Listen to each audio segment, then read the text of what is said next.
राणा यशवंत अरसत में आपका स्वागत करता हूं और आप देख रहे हैं इंडिया न्यूज़।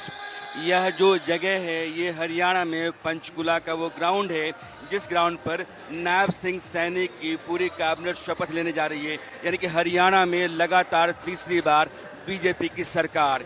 और यहाँ जो जन सैलाब है, यहाँ का जो भारी भरकम इंतज़ाम है और यहाँ जिस तरीके से राज्यों के मुख्यमंत्रियों को, प्रधानमंत्री को बुलाया गया है, बीजेपी इस आयोजन से एक बड़ा संकेत देना चाहती है। यह सिर्फ हरियाणा के लिए शपथ ग्रहण समारोह नहीं है, बल्कि यहाँ से बीजेपी दिल्ली, महाराष्ट्र और झारखंड राज्यों को भी संकेत देना चाहती है। और जाहिर है कि यह जो कैबिनेट है, अभी आप जो मंच पर बैठे हुए लोग देख रहे हैं, ये वो लोग हैं जिनको शपथ लेना है। और ये नायब सिंह सैनी की जो नई कैबिनेट है, उस कैबिनेट के उनके साथी हैं और मेरे साथ मेरे सहयोगी विपिन हैं। और विपिन के ज़रिए हम ये जानने की कोशिश करेंगे कि यह जो पूरा जन सैलाब है, यह तीसरी बार का शपथ ग्रहण है और यह जो नया कैबिनेट है, इसको लेकर के बीजेपी देश के भीतर, हरियाणा के भीतर क्या संकेत दे रही है, इसके क्या मायने निकाले जा सकते हैं। राणा सर, अगर आपको याद हो 2014 का यही मैदान, इसी मैदान पर मनोहर लाल पहली बार प्रचंड बहुमत के साथ भारतीय जनता पार्टी की सरकार हरियाणा में बनी, आंकड़ा 47। लेकिन उसके बीच का दौर जो निकला 2019 में 40 सीटों पर जो है भारतीय जनता पार्टी सिमड़ी और ऐसे में गठबंधन के साथ सरकार बनानी पड़ी।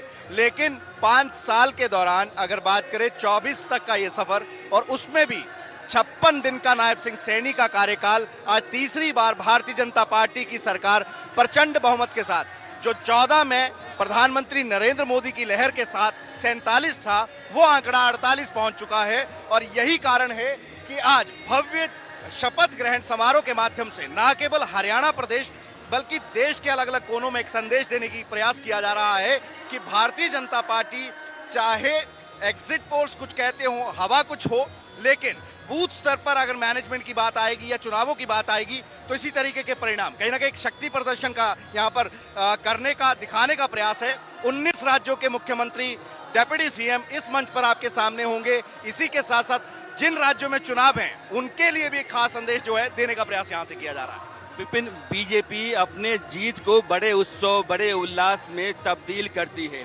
उसको पता है कि जीत को अगर आप जश्न के तौर पर लेते हैं और उसका बड़ा आयोजन करते हैं तो लोगों के बीच में संदेश जाता है।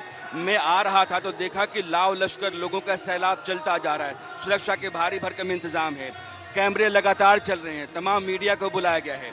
यह तस्वीर जाहिर है कि देश के भीतर भी जाएगी। और आप जो कह रहे हैं कि तमाम राज्य जो कि चुनाव के लिए अब तैयार हो रहे हैं, उनके यहाँ भी एक मैसेज बीजेपी की तरफ से जा रहा है।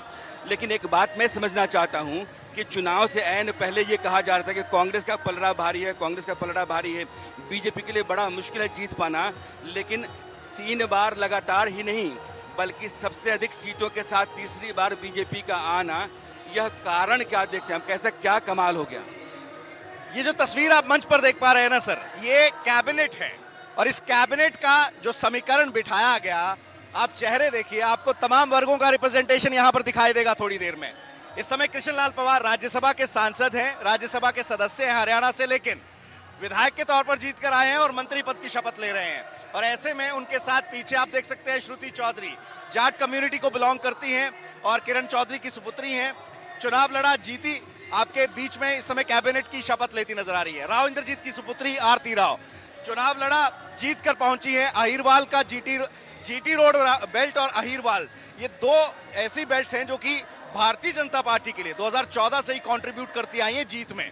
ऐसे में अहिरवाल को भी कंट्रीब्यूशन जो है उसका फल देते हुए यहाँ पर कैबिनेट में जगह मिली है। अरविंद शर्मा आपको मंच पर दिखाई दे रहे हैं, ब्राह्मण कम्युनिटी से बिलोंग करते हैं। उनके पीछे अगर आप देखें तो श्याम सिंह राणा आपको नजर आएंगे, राजपूत कम्युनिटी आपको दिख जाएगी।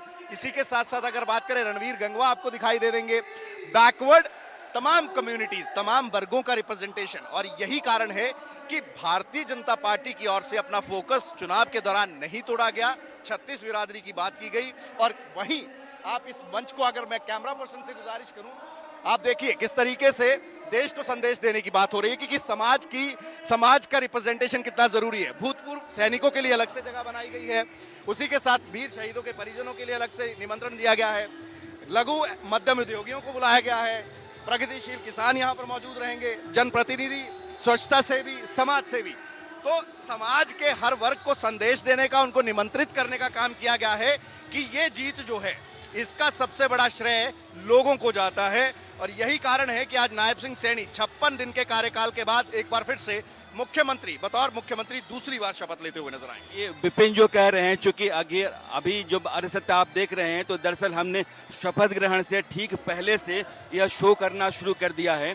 और जब हम शो कंक्लूड करेंगे तो दरअसल हम ये बताने की कोशिश करेंगे कि इस शपथ ग्रहण के मायने क्या हैं और बीजेपी यहाँ से क्या संदेश दे रही है।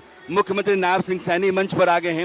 विपिन, मंच पर जो बाकी नेता हैं, जो नेता मंच पर आ गए हैं, मैं चाहूंगा कि उन नेताओं के बारे में आप दर्शकों को बताएं। देखिए, बिल्कुल लगातार कैबिनेट जो है वो पहुंच चुकी है। राजेश नागर पहुंच चुके हैं, विपुल गोयल पहुंच चुके हैं, इन्हीं के साथ साथ महिपाल ढांडा जो है वो भी पहुंच चुके हैं।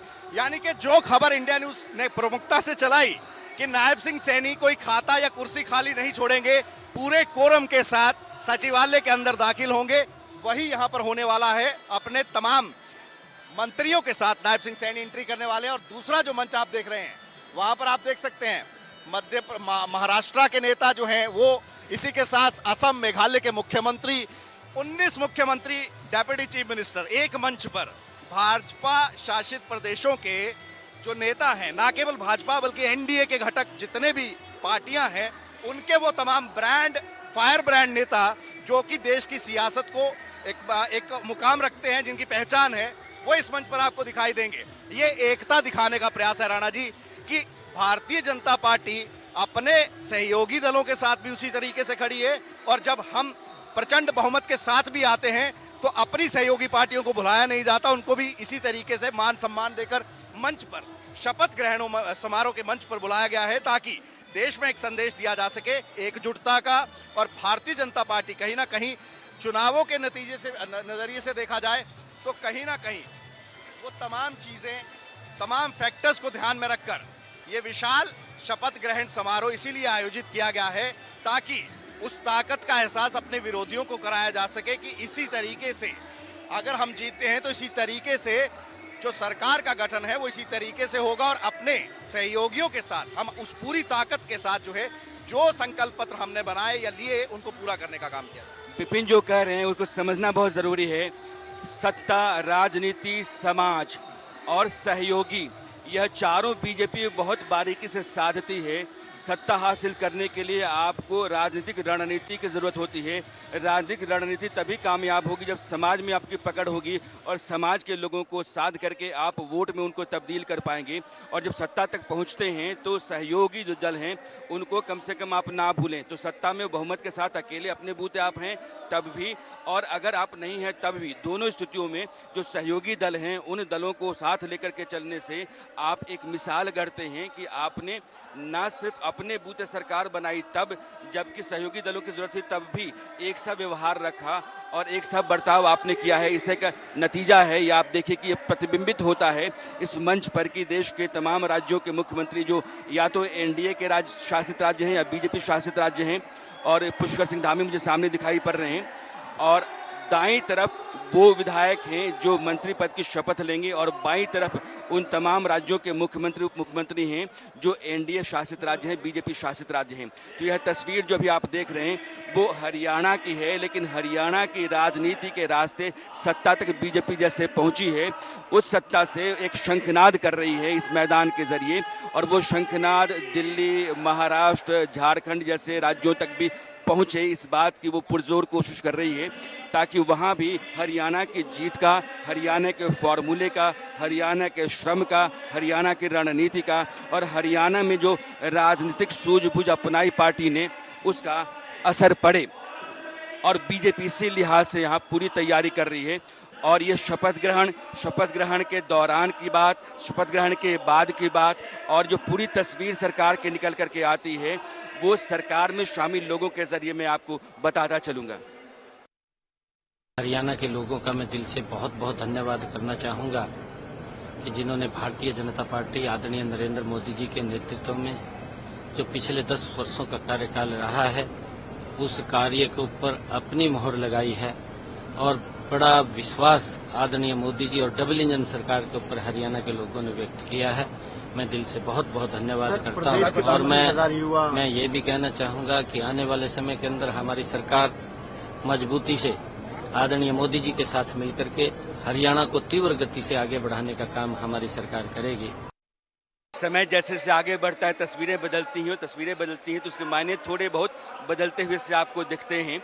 शपथ ग्रहण के ऐन पहले हम आ गए हैं और अब पीछे मंच पर आप देखेंगे तो अमित शाह हैं, जेपी नड्डा हैं, राजनाथ सिंह हैं, योगी आदित्यनाथ हैं, एकनाथ शिंदे हैं, यानी कि वैसे मुख्यमंत्री जो एनडीए शासित राज्यों के हैं और वैसे मुख्यमंत्री जो बीजेपी शासित राज्यों के हैं।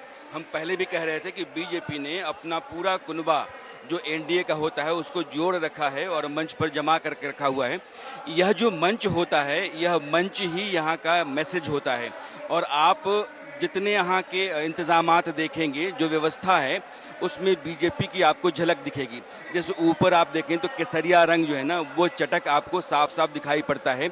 और मैं पीछे फिर से अपना कैमरा मोड़ करके दिखाना चाहता हूँ कि जो लोग यहाँ हैं, भीड़, वो बहुत देर से इंतज़ार कर रही है, लेकिन अब वो भीड़ की तादाद लगातार बढ़ती चली जा रही है। अब पहले के मुकाबले ज़्यादा तादाद में लोग हैं। बड़ी बड़ी स्क्रीन्स लगाई गई हैं ताकि अगर आप पीछे भी हैं तो आप देख सकते हैं शपथ ग्रहण समारोह को। प्रधानमंत्री के आने का इंतज़ार है और शपथ ग्रहण समारोह उनके आने के तुरंत बाद शुरू हो जाएगा। तो यह बहुत देर से यहाँ हरियाणा की सरकार ने पिछले 10 साल में क्या किया है उसके नारे बज रहे हैं। बीजेपी हरियाणा में क्या करेगी उसके वादे गीतों की तर्ज पर बज रहे हैं। और यहाँ देख रहे हैं आप दूर दूर तक तो स्पीकर्स हैं, बड़ी बड़ी स्क्रीन्स हैं और लगभग यहाँ 10,000 से ज़्यादा लोगों के बैठने का इंतज़ाम है, बल्कि उससे कहीं ज़्यादा तादाद लोगों की है और बाहर कहीं ज़्यादा है। और यह जो तस्वीर है, मैं देखूँगा, आप मीडिया को देखिएगा, ये सामने मीडिया है, मंच के ठीक सामने है और कैमरे लगातार चल रहे हैं, यहाँ की हर गतिविधि को, हर वक्त को कवर कर रहे हैं। और यह जो आयोजन होते हैं ये 5 साल में किसी राज्य में एक दफ़ा होते हैं, इसलिए ऐतिहासिक भी आप कह सकते हैं।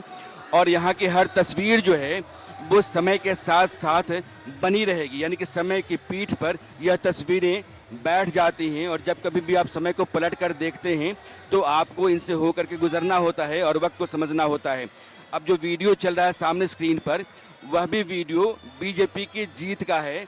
और बीजेपी ने हरियाणा में, फिर से कहता हूं कि बीजेपी ने हरियाणा में जो जीत हासिल की है वो अप्रत्याशित है।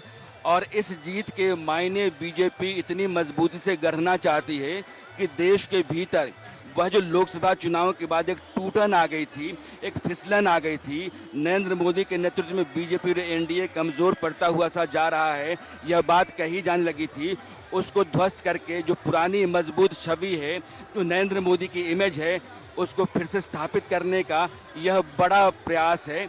और इसीलिए आप देख रहे हैं कि यह बहुत देर से एक लय में यह कार्यक्रम चल रहा है, इंतज़ार, प्रतीक्षा चलती रही है। और जब प्रधानमंत्री आएंगे उसके बाद यहाँ शपथ ग्रहण समारोह होगा। लेकिन जैसा हमारे सहयोगी विपिन बता रहे थे कि हरियाणा के हर तबके को बतौर मंत्री कैबिनेट में लेकर के साधने की कोशिश बीजेपी ने की है। और यहाँ जितने भी लोग हैं, ये मैं जहाँ हूँ, ये मीडिया का दीर्घा है और मीडिया के लोगों के बीच में यह बार बार चर्चा में है कि एक ऐसी बाजी बीजेपी ने जीती है और ऐसे वक्त पर जीती है जो बहुत ही अहम मोड़ कहा जा सकता है हिंदुस्तान की राजनीति में। यह हरियाणा की बाजी हारने के बाद बीजेपी जिस तरीके से, जिस राह पर जा सकती थी, जीत करके उसने पूरी राह मोड़ दी है और फिर से वो नए हौसले के साथ, नई उम्मीदों के साथ, नए जज्बे के साथ बढ़ रही है। और आप यह गीत सुनते रहिए, जो गीत गढ़े जाते हैं वो भी कई बार रिवाइज करने के बाद अप्रूव किए जाते हैं। इसलिए जो आज की राजनीति है उसमें नारे हों, पोस्टर हो, बैनर हो, गीत हो, शामियाना हो, कनात हो, म्यूजिक सिस्टम हो, वीडियो हो, सब में बाकायदा दिमाग लगाया जाता है। अब स्ट्रैटेजी उसके मुताबिक बनाई जाती है कि इन सब के ज़रिए आप लोगों के बीच में किस तरह की छवि गढ़ना चाहते हैं। और यह जो शपथ ग्रहण समारोह चलने जा रहा है या होने जा रहा है, उससे जो इमेज गढ़ी जाएगी वो बीजेपी के लिहाज से बहुत मजबूत और कई राज्यों में सत्ता तक उसके रास्ते खोलने में काम आ सकती है। साथ बात करने के लिए सांसद कार्तिकेय शर्मा साहब मौजूद है। सर, किस तरीके से देखते हैं जिस तरीके से मंत्रिमंडल का चयन हुआ है और खुद दूसरी बार 56 दिन का कार्यकाल और अब पूरे 5 साल का टेन्योर मिला है, क्या कहेंगे? देखिए, ये एक ऐतिहासिक विजय हुई है भारतीय जनता पार्टी की और इसका श्रेय माननीय नरेंद्र मोदी जी को जाता है, हमारे यशस्वी मुख्यमंत्री श्री नैब सिंह सैनी जी को जाता है कि जिस तरीके से उन्होंने 60 दिन के कार्यकाल के अंदर एक अच्छी सरकार चलाने का काम किया, लोगों के बीच में जाकर काम किया, अपने घर के दरवाजे लोगों के लिए खोले, ये उसका असर है। और माननीय नरेंद्र मोदी जी ने जिस तरह की नीतियों का अनुसरण करते हुए भारत के अंदर और हरियाणा के अंदर एक अमूलचूल परिवर्तन लाने का काम किया है, ये उसकी हरियाणा की जनता ने दिल खोल के भारतीय जनता पार्टी को आशीर्वाद देने का काम किया है। और मैं कहूँगा कि ये ऐसा कीर्तिमान स्थापित होना हरियाणा में अपने आप में एक बहुत बड़ा महत्व रखता है। और आज का जो कार्यक्रम है वो उसी की भव्यता आप देख सकते हैं, दर्शाता है कि किस तरीके से लोगों का जो हर्ष और उल्लास है और लोगों की जो भावना है भारतीय जनता पार्टी की नीतियों के प्रति, माननीय मोदी जी के प्रति, माननीय नैब सिंह सैनी जी के प्रति, उसका आप देख सकते हैं कि किस किस भावना से लोग आज आए हैं। 19 प्रदेशों के मुख्यमंत्री, उप मुख्यमंत्री, साथ ही बड़े बड़े डिग्निटरीज यहाँ पर मंच पर मौजूद थे। सर, क्या कहेंगे? आपने इस पूरे चुनाव में खुद भी प्रचार जो है अपनी माता जी के लिए भी किया। सर, अब बारी है संकल्पों को पूरा करने की, किस तरीके से? देखिए, ये हरियाणा का चुनाव ज़रूर था, लेकिन ये देश के लिए एक बहुत महत्वपूर्ण चुनाव था और जो संदेश इससे देश में गया है वो ये है कि देश की जनता, हरियाणा की जनता पूरी आस्था रखती है माननीय नरेंद्र मोदी जी के अंदर और भारतीय जनता पार्टी के अंदर। और जो आगामी चुनाव हैं और प्रदेशों के भी, उनके अंदर भी आपको इसी तरीके का माहौल देखने को मिलेगा। और यही कारण है कि आपको जो हर्ष और उल्लास लोगों में दिख रहा है, जिस तरह की भावना दिख रही है, जो खुशी दिख रही है और जो एक पर्व की तरह इसको मनाया जा रहा है, क्योंकि ये 5 साल में एक बार आता है, लेकिन इसको एक पर्व की तरह मनाया गया है। और उस पर्व में ये सब गणमान्य लोग, चाहे वो मुख्यमंत्री हों, चाहे उप मुख्यमंत्री हों, चाहे केंद्रीय मंत्री हों, वह सब आज बढ़ चढ़ के हिस्सा लेने आए हैं। और उन्होंने आज जो हरियाणा की जनता ने आशीर्वाद दिया है, उसका जो इतिहास रचने का काम किया है, वो कुछ उसके साक्षी बनने आए हैं। मुख्यमंत्री नायब सिंह सैनी ने शपथ ली, अनिल विज ने शपथ ली, विपुल गोयल ने शपथ ली। जो भी मंत्री पद के लिए शपथ लेने के लिए नेता आते हैं, उनके जितने समर्थक हैं, उनका शोर उठता है, उनके लिए तालियां बजती हैं, नारे लगते हैं और फिर बंडारू दत्तात्रेय जो यहाँ के राज्यपाल हैं वो शपथ दिलाते हैं। शपथ जो है वो संवैधानिक औपचारिकता है, लेकिन अनिवार्यता भी है। इसी शपथ के माध्यम से आप मंत्री पद हासिल करते हैं और संविधान ने जो शक्तियां आपको दे रखी हैं, उन शक्तियों के जरिए आप समाज में बदलाव की कोशिश करते हैं। इसलिए शपथ जो है ये बहुत महत्वपूर्ण होता है और आयोजन चूंकि इतना बड़ा है, जाहिर है कि इसके अपने निहितार्थ हैं। इस मंच पर आपको नीतीश कुमार नहीं दिखेंगे, ललन सिंह जरूर हैं। और नीतीश कुमार के नहीं होने को लेकर सवाल आप नहीं कर सकते हैं, क्योंकि एक दिन पहले ही कटिहार में उन्होंने मंच से कहा था कि हम एनडीए में हैं, बीजेपी के साथ पूरी ताकत से हैं। पिछली बार जो 2 गलतियां हुई वो गलतियां अब नहीं होंगी। तो जाहिर है कि नीतीश कुमार के नहीं होने का अपना कोई कारण होगा, लेकिन ललन सिंह का होना जेडीयू के इस मंच पर होने की गवाही है। देश की राजनीति में अमित शाह बतौर चाणक्य तब चमके जब 2014 के लोकसभा चुनाव के नतीजे आए और बीजेपी ने उत्तर प्रदेश में 90% सीटें अपने कब्जे में ले ली। तब अमित शाह को माना गया कि जो चुनावी राजनीति और रणनीति होती है उसके माहिर हैं और वह एक ऐसा मोड़ था जहां से नरेंद्र मोदी का उठान आता है देश की राजनीति में। और फिर हरियाणा का चुनाव, जहां से नरेंद्र मोदी फिर से एक बार अपनी लय में, अपनी रौ में उठते हैं। और यह हरियाणा का चुनाव जिस आदमी ने सांचे में डाला, जिसने यहाँ की रणनीति तैयार की, वो भी अमित शाह ही हैं। यानी कि दोनों मोड़ पर एक व्यक्ति खड़ा है जिसने बीजेपी की राजनीति को बार बार उठाया और उसको मजबूत किया। हरियाणा के नतीजों में और नायब सिंह सैनी को मुख्यमंत्री बनाने में जो पूरी रणनीति है, उसमें अमित शाह की भूमिका कितनी बड़ी रही है, इसके लिए मैं विपिन से चाहता हूं कि विपिन इस पर विस्तार से बताएंगे तो आपको चीज़ें ज़्यादा बेहतर समझ में आएंगी। विपिन, अमित शाह। देखिए, बिल्कुल कहीं ना कहीं एक ऐसा रणनीतिकार जिसने की पूरी कमान अपने हाथ में संभाली, ना केवल हरियाणा के चुनाव, देश के किसी भी कोने में आप चले जाइए, लेकिन हरियाणा की मैं खासतौर पर बात इसलिए करूंगा राणा जी, क्योंकि ये चुनाव भारतीय जनता पार्टी के लिए आसान नहीं था। 10 साल की एंटी इनकम्बेंसी, आपने चेहरा बदला, चेहरे के बाद नया चेहरा लाया और उसके बाद आपके पास वो मोमेंटम लोकसभा चुनावों के बाद नहीं मिल पाया। लेकिन जब अमित शाह पहली बार चुनाव कैंपेन की शुरुआत करने के लिए पहुंचे, उस समय ही पूरे तौर पर, स्पष्ट तौर पर उन्होंने एक संदेश दिया कि नायब सिंह सैनी का चेहरा, यानी कि गुटबाजी खत्म, चेहराबाजी खत्म, कोई भाभी नहीं, कोई नहीं, एक आदमी के चेहरे के साथ जाएंगे, उसी के साथ गया गया। सरकार बनती है, सरकार बनने के लिए जो बहुमत चाहिए वो हासिल किया जाता है और उसके बाद सबसे बड़ा मास्टर स्ट्रोक चाणक्य के तौर पर अमित शाह का खुद को ऑब्जर्वर बनाना। जब खुद को पर्यवेक्षक बना लिया गया तो वो कार्ड जो कि विरोध के उठ सकते थे, वो स्वर जो कि विरोधाभास में आवाज बुलंद कर सकते थे, वो उस नाम को सुनने के बाद ही, यानी कि ऑब्जर्वर का नाम सुनने के बाद, जानने के बाद वो चुपचाप बैठ गए और उनको ये पता था कि अब वही होगा जो अमित शाह तय करेंगे या भारतीय जनता पार्टी का जो प्रोटोकॉल बोलता है वो तय किया। आप देख सकते हैं ये तस्वीर है, ये जेन्युइन तस्वीर है। ये अपने सहयोगियों से मिलना बहुत जरूरी हो जाता है, इसलिए कैबिनेट के तमाम साथियों के साथ मुलाकात जो है वो नायब सैनी कर रहे हैं। गणमान्यों के साथ लगातार मुलाकात हो ही रही है। ये चेहरे की मुस्कान, राणा जी आपको याद है जब हमने इनके घर पर इंटरव्यू करा था तो एक सवाल मैंने इनसे लिया था कि आप मुस्कुराते रहते हैं, आप शिकन में भी मुस्कुराते हैं, आज मुस्कुराना जायज है, लगातार मुस्कुरा रहे हैं, लेकिन थोड़ी देर में इनका शपथ ग्रहण समारोह होगा। हम बात अमित शाह की कर रहे थे।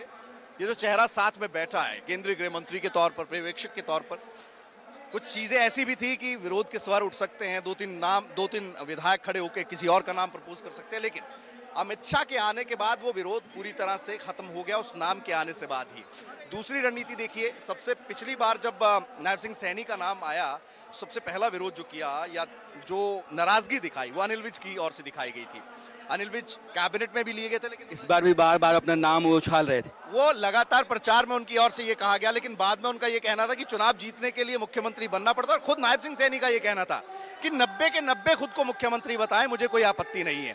लेकिन रणनीतिकार की रणनीति देखिए कि जो नाम प्रस्ताव कराया गया विधायक दल की बैठक में वो अनिल विज से कराया गया, यानी कि आप उन तमाम फैक्टर्स को जो कि आने वाले समय में दिक्कत मुश्किलात पैदा कर सकते हैं उनको खत्म करते चले गए। और यही कारण है कि शुरुआत में जब आपने कदम उठाए पार्टी को आगे ले जाने के लिए, प्रचार को लेकर आपने जो गुरुमंत्र दिए या फिर जिस तरीके से आपने बूस्टअप किया कार्यकर्ताओं को, उसी के साथ आगे बढ़ते हुए नायब सिंह सैनी, आपने देखा कि अमित शाह बीच में चुनाव प्रचार में दिखे भी नहीं, लेकिन बाद में जब उन्होंने रैलियों की कमान संभाली, लगातार प्रधानमंत्री ने भी मंच पर लगातार नायब सिंह सैनी की तारीफ की और अमित शाह ने भी लगातार नायब सिंह सैनी को बैक किया। विपिन जो कह रहे हैं कि अमित शाह ने बतौर पर्यवेक्षक आकर के पार्टी के भीतर गुटबाजी को, विरोध को, अंतर विरोध को खत्म करने की कोशिश की, यानी कि उनको ये पता था कि मेरे बैठने के बाद उस हॉल के भीतर जितने भी लोग रहेंगे वो कुछ भी नहीं कहेंगे, जैसा पार्टी अल्लाकमान चाहता है ऊपर से जो आदेश है वो आदेश माना जाएगा। और विपिन की यह बात कांग्रेस की तरफ सवाल के तौर पर जाती है, क्योंकि कांग्रेस अपने भीतर इसी तरह के अंतर्द्वंद को, अंतर्विरोध को साध नहीं पाती है, रोक नहीं पाती है, उसका नुकसान उसको हरियाणा में उठाना पड़ा। राणा जी अभी भी आप एक चीज देखिए, वो कहते हैं सियासत में इच्छाएं और उम्मीदें नेताओं की हमेशा बरकरार रहती हैं। जब कांग्रेस इस दौड़ में थी कि 70 पार का नारा दिया जा रहा था, तब भावी मुख्यमंत्री बनने के लिए गुटबाजी थी। अब गुटबाजी उसका फेज, उस उम्मीद का, उस इच्छा का फेज बदल गया। अब फेज है नेता प्रतिपक्ष बनने का। अभी भी गुटबाजी चरम पर है, दोनों तरफ के नेता जो है इस बात को लेकर जोर आजमाइश कर रहे हैं कि नेता प्रतिपक्ष की कुर्सी तो हमें मिल जाए। कल बैठक होनी है, उसमें भी तय होगा, तब देखना होगा कि किसके पाले में नेता विपक्ष की कुर्सी जाती है। लेकिन भावी मुख्यमंत्रियों से लेकर नेता प्रतिपक्ष की कुर्सी तक का सफर और ये मंच, तमाम चीजें खुद दर्शाता हुआ नजर आ रहा है। साथ ही साथ ये जनसैलाब, ये विपिन जो कह रहे हैं ये हरियाणा की राजनीति है। हरियाणा की सत्ता नए सिरे से तैयार हो रही है आगे 5 साल तक यहाँ की सरकार चलाने के लिए, और हरियाणा का यह जन सैलाब जो है इस सरकार का इस्तकबाल करने के लिए यहाँ आया हुआ है। लेकिन विपिन जो कह रहे हैं कि कांग्रेस का जो अंतर्विरोध होता है वो पार्टी को ना सिर्फ सत्ता तक जाने से रोक देता है, बल्कि विपक्ष में रहने के बाद भी वो गुटबाजी का शिकार रहती है पार्टी, और यह उसकी बहुत बड़ी कमजोरी है। लोकतंत्र में विपक्ष का बहुत मजबूत होना उतना ही ज़रूरी है जितना सत्ता का संतुलित होना। यानी कि सत्ता बहुमत में रहती है, स्थायी सरकार होती है, तो तरक्की और विकास के रास्ते जो होते हैं वो बहुत साफ सुथरे चौड़े से होते हैं। विपक्ष को भी कम से कम सरकार को रास्ते पर रखने के लिए, उस पर निगहबानी के लिए सशक्त होना, सजग होना ज़रूरी है, और कांग्रेस के साथ यह कमज़ोरी है। तो कुल मिलाकर के अब शपथ ग्रहण की तैयारी चलने जा रही है, प्रधानमंत्री के आने की बारी है। शपथ ग्रहण के बाद सरकार की पूरी रूपरेखा, और इस सरकार के जरिए हरियाणा अगले 5 साल, और हरियाणा की सरकार बनाने के बाद बीजेपी जो देश के भीतर मैसेज भेजना चाहती है उसको भी समझने की कोशिश करेंगे। का बहुत बड़ा ऐतिहासिक दिन है, प्रदेश के लिए भी, देश के लिए भी, देश की राजनीति के लिए। क्योंकि आज तक 70 साल पूरे देश को नकारात्मकता के आधार पर ही सरकारें बनती और गिरती कि एक सरकार आई, उसने गलत काम किए और लोग दूसरी को ले आए, फिर उसने गलत काम करे, फिर तीसरी को ले आए। पहली बार है कि सकारात्मकता के आधार पर सरकार तीसरी बार भारतीय जनता पार्टी की प्रदेश में बनी। ये बहुत बड़ी बात है सारे देश के लिए और देश की राजनीति के लिए। लोकतांत्रिक व्यवस्था में चुनाव जो होता है वो बड़ा पर्व होता है और उस पर्व का जो आखिरी अनुष्ठान है वो शपथ ग्रहण समारोह होता है। यहाँ तक आने के बाद चुनाव जो है वो सरकार की तरफ बढ़ जाता है और सत्ता में जो दल आता है वो फिर आगे 5 साल के लिए अपने घोषणा पत्र के मुताबिक लोगों की बेहतरी की खातिर काम करना शुरू करता है। और जब अलग अलग राज्यों में आपकी सरकार हो जाती है तो फिर आप अपनी एक मुश्त ताकत को भी दिखाने की कोशिश करते हैं और यह मंच जो है उसी बात की गवाही है। एनडीए के तमाम मुख्यमंत्री आपको मंच पर दिखेंगे और केंद्रीय मंत्री जितने बड़े कद्दावर हैं वह भी आपको दिख रहे होंगे। यही यानी कि इसी चंडीगढ़ और पंचकुला के भीतर एनडीए के तमाम नेताओं की आज बैठक भी है और यह बैठक आगे के चुनावों की रणनीति के लिहाज से भी है और अलग अलग राज्यों में जो सरकारें हैं वो काम कर रही हैं लोक हित में, कहाँ बेहतर है और कहाँ बेहतर की गुंजाइश है, इस पर भी चर्चा होनी है। यानी कि एक सतत प्रक्रिया है सत्ता की जो राजनीति के रास्ते चलती रहती है और उसमें आप लोक हित के लिए काम करने की कोशिश करते हैं ताकि लोकमत आपके पक्ष में तैयार हो और जो लोकमत तैयार होता है तो लोकतंत्र में आप जीत हासिल करते हैं और जीत की जो परिणति होती है वो इसी तरह के अनुष्ठान में या आयोजन में होती है जिसको आप शपथ ग्रहण समारोह कहते हैं। यहाँ प्रधानमंत्री नरेंद्र मोदी हैं जो समूचे एनडीए के अगुवा हैं और हरियाणा की जो जीत है वो प्रधानमंत्री नरेंद्र मोदी की जीत के तौर पर देखी जा रही है। और यहाँ से मैंने फिर कहता हूँ कि पहले भी कहा कि यहाँ से भारतीय राजनीति में जो नई राह निकलती है वो नरेंद्र मोदी के कद, उनके असर, उनके प्रभाव, उनकी क्रेडिबिलिटी, उन सब को फिर से स्थापित करती है और पुराना जो दौर था नरेंद्र मोदी को लेकर के 10 वर्षों का उसको फिर से पुनर्जीवित करती है। अगर उन लोगों के लिए पुनर्जीवित कहता हूँ जिन लोगों को लगता था कि मोदी का जो अब उठान था वो ढलान की तरफ जा रहा है, इसलिए यह जो भरा पूरा मंच है यह एनडीए का उत्सव पर्व है, उल्लास है और इसके माध्यम से समूचे देश में एनडीए प्रधानमंत्री मोदी की अगुवाई में यह संदेश दे रहा है कि अगले चुनाव जिन राज्यों में होने जा रहे हैं उन राज्यों में भी पूरी ताकत से यह गठबंधन चुनाव लड़ेगा और सत्ता हासिल करके लोगों की हित में बेहतरी की खातिर काम करने की कोशिश करेगा। तो अरसत में आज इतना ही, लेकिन मैं आपको एक बार फिर से पूरी तस्वीर चलते चलते दिखाना चाहता हूँ। ये भरा पूरा मंच है और बहुत दूर तक लोगों का सैलाब है। वहाँ से नारे उठते हैं, वहाँ से आवाज़ें उठती हैं, तालियां बजती हैं, बड़े बड़े स्पीकर्स लगे हुए हैं, लाउड स्पीकर्स लगे हुए हैं, स्क्रीन्स लगी हुई हैं और बहुत मजबूत और व्यवस्थित इंतज़ाम है शपथ ग्रहण समारोह का। तो यह शपथ ग्रहण समारोह अरसत में आज बहुत सारे संकेतों, संदेशों और मायनों के साथ मैं यहाँ विराम लेता हूँ और आपसे निवेदन